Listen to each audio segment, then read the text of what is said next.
All right, here we go. Welcome back. You've been here with us today. It's what I call press conference day. I know you guys aren't calling it. But, this is Team 3 for press conferences for the NCAA Division III Men's Basketball National Championship semifinals and finals this week. We've got the Trine Thunder with us, 27-4. You'll be the home team tomorrow, by the way. 27-4 record, 12-2 in the MIAA, that tied for first. They runner-up in the conference tournament, but then, once they got in the NCAA tournament, here's their road to Fort Wayne. They defeated Fontbonne 91-81. They beat Co 76-70. They beat Wash U of St. Louis 86-65, and they defeated Wisconsin Platteville 88-86 in overtime. We've allowed an extra 30 minutes for you guys to describe that game, by the way. Okay. This is the first national semifinal appearance for Trine and the first NCAA tournament appearance, actually. The Thunder are riding a streak of 19 wins in the last 22 games, including, of course, the last 4 wins in a row.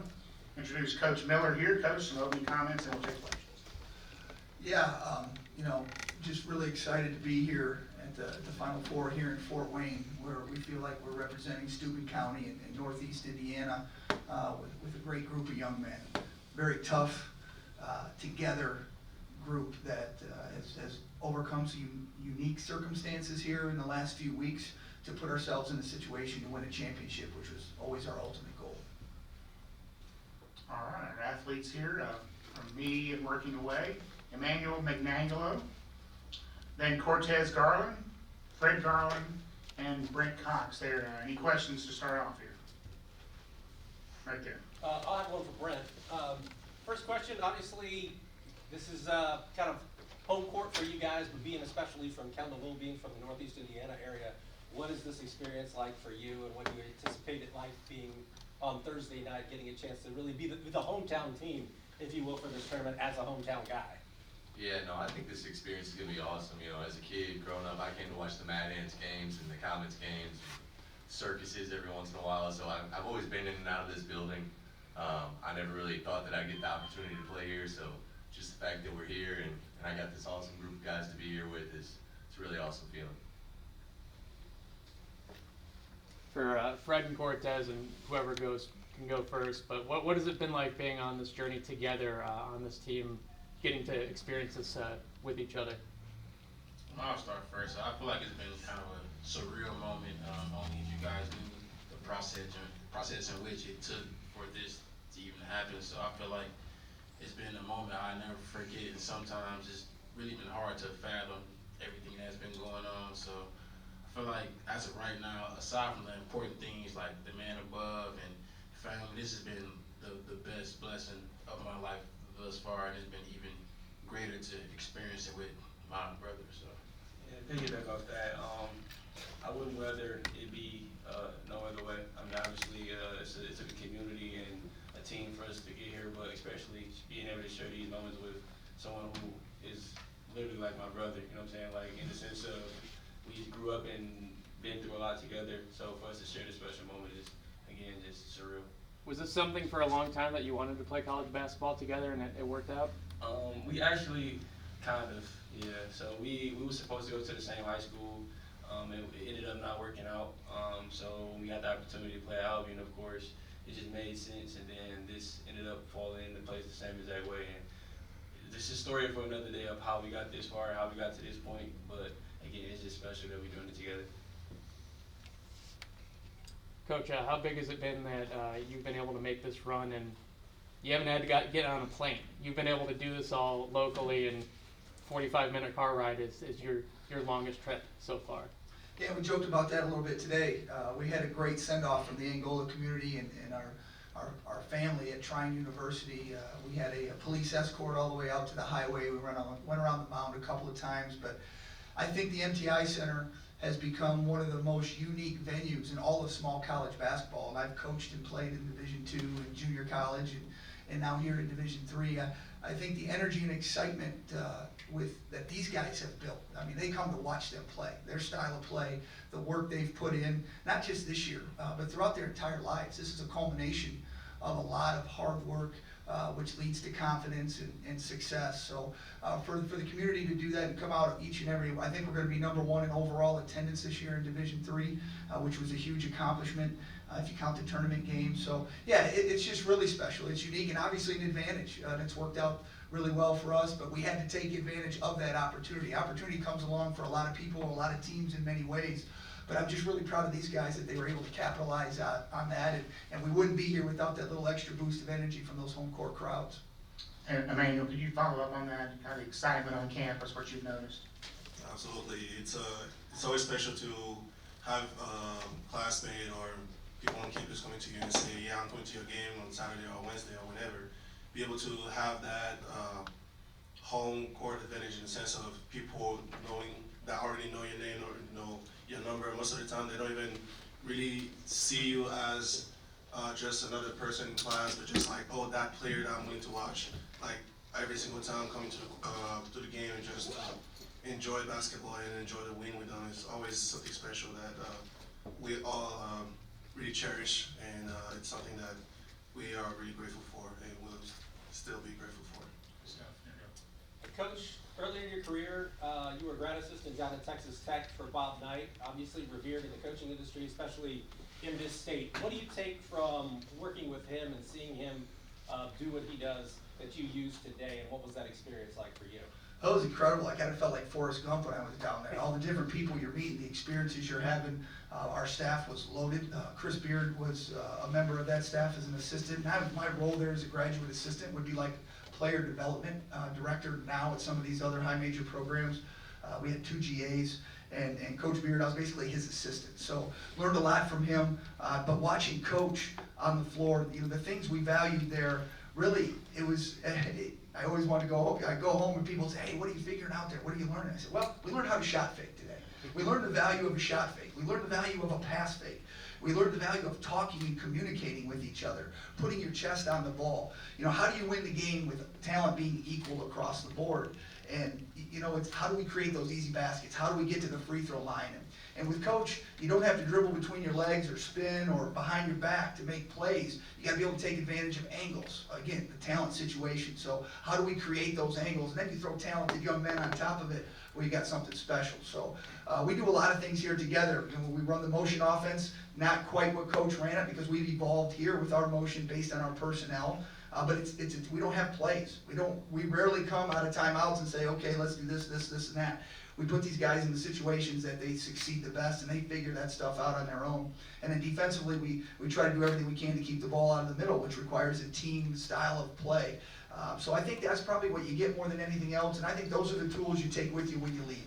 It's still about education. I think even at the highest level, we should be teaching competition, and I think how can you compete regardless of where your talent level is to give you the best chance to be successful, and I think that's what I learned from Coach more than anything. Questions for Brent. How are you feeling? You're coming back from injury, been on your way back. I know you've been kind of not been able to get on the floor so much the last few games. I feel good, man. The rest I've gotten the last two or three games, I actually feel it's helped a lot. I was battling an elbow injury. It's kind of been bothering me all season, but it's starting to feel a lot better, and you know, I'm sure the excitement of the next coming big games are kind of propelling me through it as well. But yeah, I feel a lot better. Hey, Coach. You guys have been pretty blessed to have some pretty experienced assistants on the staff, guys like Coach Lindsay, and then guys who have got some pretty recent high school experience, and Coach Bentley, and you know, obviously Coach Weisson. What's it like to have experienced guys like that with you on the coach? It would be like having the best insurance policy you could possibly invest in. You know, having when Coach Weisson joined our staff 6 years ago, 7 years ago, whatever it was, you know, we brought him on here not just to help the players, but to help myself. I wanted somebody with championship level experience that could keep me from making a fool out of myself or being too emotional. All the things we battle a lot as coaches. And he's brought just a championship pedigree to our program. And in adding Coach Bentley this year with his military background, what I've always respected about Coach Bentley, watching him in Angola, they didn't always necessarily have the most talented groups of players, but they had the toughest group. They had the most connected group. And I think these guys can tell you with Coach Bentley, what he's brought to our team is really an extreme level of ownership that's really unique. And then Coach Lindsay, him and I built this program together with Coach Doug Williams, who's not with us anymore, but is with us all the time. And you know, to have him go to Adrian as the head coach and beat us in a championship game 5 years ago, and he gets that opportunity to be in the NCAA tournament. Coach Lindsay and I have a real special bond, but we have 3 head coaches on our staff with championship level experience, and I think it's just a great resource for them. And I can tell you the young guy, Isaac Anderson, we added this year from Wisconsin, is an absolute rock star in the making. Nobody thinks of more things we're not thinking of to make sure the players have what they need in Coach Anderson, and we're very, very blessed. And we can't forget one of the most important guys, and this guy maybe is arguably as an all-conference player as anybody, is our trainer, Kyle Wanseller. This guy has kept guys back on the floor. When Emmanuel cut his hand with a steak knife, he should have, most guys would have been out 8 weeks, 9 weeks. How long were you out? 4 and a half? The commitment to to what they had to do in the training room to get him back for that Platteville game at home was significant, because that's maybe the game that got us in the NCAA tournament, was that win right there. He played 12 or 13 minutes, had 5 blocks in that home win against Platteville when we needed it. So, and these guys are all, with our maturity level, we got a lot of ice baths going on, and Kyle, I call him Coach Kyle, he puts in a lot of time with these guys. Coach, for you, what can you tell us about Trinity? What have you seen from them on film, and what are you going to have to do to win that game? I can tell you, I don't think I've seen a harder playing team on film in my 13 years coaching. We got a chance to play Randolph-Macon, what we called the D3 Pole Championship back in '21, which both Brent and Emmanuel were involved in. And I remember watching Randolph-Macon and thinking, wow, what can we take advantage of here? How can we, what are some things we're going to be able to be successful at that we do really well? And Trinity poses a lot of those same problems. You can just tell how well coached they are. They do a lot of things that coaches at this level are trying to get. When I mean this level, I'm talking Final Four. If you relate it to other levels, I see them play, I'm thinking, okay, that's like Kansas, or that's like North Carolina at this level. We're at the Final Four too. We do a lot of things really well, I believe, but I think it's going to be a heck of a matchup. They're extremely well coached. They got a lot of physical, tough guys, older men, which is what it takes now in this era, and we're just really looking forward to the challenge on Thursday night. Fred, what do you think it's going to be like playing in this building tomorrow in that atmosphere? I feel like it's going to be very special, just acknowledging the fact that we are only 45 minutes away from home, so kind of anticipating the crowd, the environment. We kind of had a similar experience playing at the Little Caesars Arena earlier this year, and that was kind of special. So the fact that this event is more so catered to us, I feel like it's going to be another moment that I'll never forget, that I'll be able to tell people down the line that I got to experience something as special as this. So I feel like it's going to be something that I'll never forget. Cortez, I've got you averaging 16.1 for the season, right? That's the stats. But in 6 games against ranked teams, I've got you at 17.7. What is it about those games that seems to bring out, another level for you? I've been playing for a long time now, and as a player, you embrace those games. You know where you're playing, you know what number is behind the name, so you kind of want to, make your presence felt on that game. And like I said, whenever we play ranked opponents or whenever it's a big time game, I try to mentally lock in and do the best that I can to put my team in position. So this season you guys have been on several different streaks across the year. Over the last 4 games, you guys have been winning a lot. Last game out, huge momentum, huge win. How are you guys trying to capture the momentum from this last game carrying over into I'll say just maintain our fundamentals and maintain focus, because of course that last win was a big one. We really battled through to get to this position, but the thing is about us is staying with what we built from the ground up, our fundamentals on defense, on offense, and just the collectiveness that we've worked through since basically we started the season. And it's something that is going to take time, of course, but I know for a fact that from first to last players in our team, we know what's at stake. We know who we're representing. We know why we're here, and we know we're going to give everything in the tank to get that win. It's not about, we win this, we don't win that one. It's more about what we're willing to put on the table just to not really deserve, but earn that next win. Brent, does momentum carry over like that from game to game, you feel? Definitely. I think, you know, just the fact that you have a streak kind of gives you another competitive edge, because that's another thing, like, not only do we want to win this game, but we got to keep this streak alive, to show that every game is just as important as the last one, and we got a really competitive group of guys. I don't know if I've ever been around a more competitive group of guys, and I think we all just wake up in the morning and we're ready to win that game, and we're not even thinking about the loss, because that's not part of our plan whatsoever. Brian, I wanted to ask you, I think the game against Platteville was your 100th win at Trine. You've been there for 5 years. Just what has your time at Trine meant to you? It's just been an incredible experience, you know. I couldn't have asked for a better opportunity and a better system to be put in around a group of guys like I have been in the last 5 years that I've been here.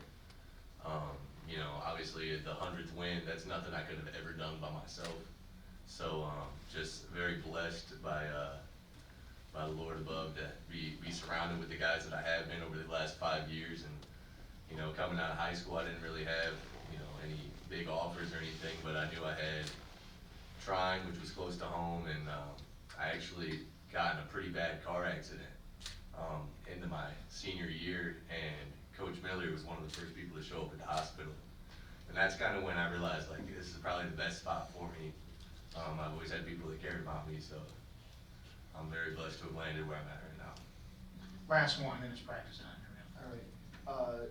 Just for any of the players, Manuel talks a little bit about what just it's like being on campus in general as a basketball player for Trine, but what's it been like the last couple of days? Students come back from break, you guys have had this, you know, amazing run, and what's the atmosphere been like? Have you been able to focus on anything at all those last couple of days? Prayer, we got Courtney to win, yeah. I mean, I guess I'll speak. I can't even tell you how many people came up to me like, "Were you the guy who made the game when it does?"